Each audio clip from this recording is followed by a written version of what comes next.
Renata. Denilson. Somos acadêmicos do Polo de Cáceres, do quarto semestre de licenciaturas em Letras com habilitação em Língua Espanhola.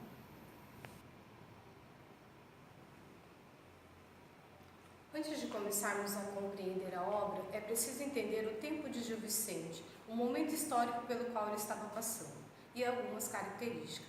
Gil Vicente começa seu trabalho durante o período que na literatura é conhecido como humanismo e na história como o Renascimento. O humanismo inicia no fim do século XIII, entre o início do século XIV, na Itália, e se espalhou por toda a Europa, conhecido também como outono da Idade Média. O século XIV e o século XV é constituído por um período de transição entre a era medieval e a era moderna.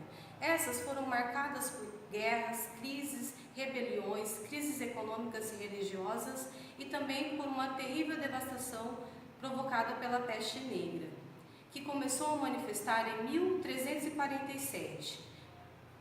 Com a retomada, com o fim desse período, a retomada da reconstrução, reestruturação econômica volta à tona e a retomada da cultura clássica também. O teocentrismo dá lugar ao antropocentrismo. O que seria teocentrismo? Teocentrismo seria o homem, Deus como centro de todas as coisas. E o homem passa a questionar, por causa das extravagâncias da igreja, das regras rígidas, difíceis de serem cumpridas, esse poder, essa visão de mundo centrado na igreja. O homem, então, começa a questionar sobre o homem, tentando explicar a sua natureza. Quando se tem, em um mesmo momento, uma postura teocêntrica e uma postura antropocêntrica, gera-se conflitos. E esses conflitos é muito bem observados nos textos dessa época. Destaca-se também nesse período Fernão Lopes, na crônica, Cancioneiro Geral de Garcia Rezende na poesia e Gil Vicente no teatro.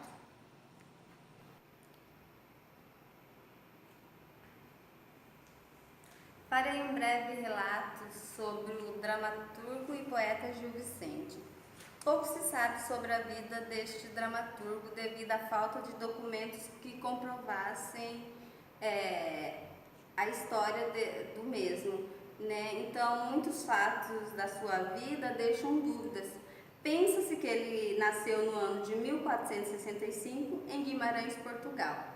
Teve 5 filhos, dos quais os mais se destacaram foram a Paula Vicente e Luiz Vicente, sendo Luiz Vicente o primeiro responsável pela compilação das obras de seu pai. Que teve uma repartição de 5 livros, né? Por mais de 3 décadas, o poeta ele interpretou e entusiasmou a corte de Dom Manuel I e Dom João III. Em 1502, representou sua primeira peça, O Alto da Visitação e o Monólogo do Vaqueiro, em homenagem a filho de Dom Manuel I. Embora tenha vivido em pleno Renascimento, Gil Vicente não se corrompeu pelas ideias humanísticas no período, então ele retratou por meio das suas peças valores populares e cristãos da vida medieval, né? O mesmo ele escreveu 40 peças, mais de 40 peças, sendo algumas em espanhol e muitas em português, onde ele criticou de forma impiedosa a sociedade do tempo, a sociedade do seu tempo. Gil Vicente ele foi acusado de plágio, de plagiar as obras do teatro espanhol. Diante disso, foi no auge da sua carreira dramática que surgiu então a farsa de Inês Pereira, em resposta ao tema imposto por quem os acusou de plágio, né? Então, essa obra ela relata os comportamentos, né, e a morais e degradantes comportamentos da sociedade daquela época.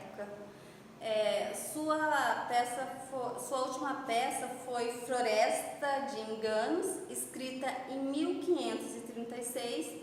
Presume-se que ele tenha morrido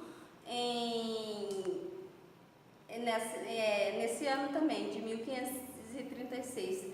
Há quem diz que Gil Vicente possui um papel de oralidade e corrupção de valores daquela época. Gil Vicente, como foi dito antes, foi representada no início do século XVI. É uma obra de natureza cômica, uma comédia de caráter e de costume, retratando o comportamento amoral e degradante da sociedade da época. De uma forma sutil e irônica, critica a sociedade mercantil e emergente da época, ou seja, as jovens burguesas, as alcoviteiras, a classe sacerdotal, os judeus casamenteiros. Eram pessoas que valorizavam mais os bens materiais da época. A ação se passa em um local indeterminado. Da mesma forma, o tempo também é impreciso, mas pode-se deduzir que a ação se passa na mesma época em que foi representada, no início do século XVI. É composta por um enredo curto, de poucos personagens, que representa traços caricaturais.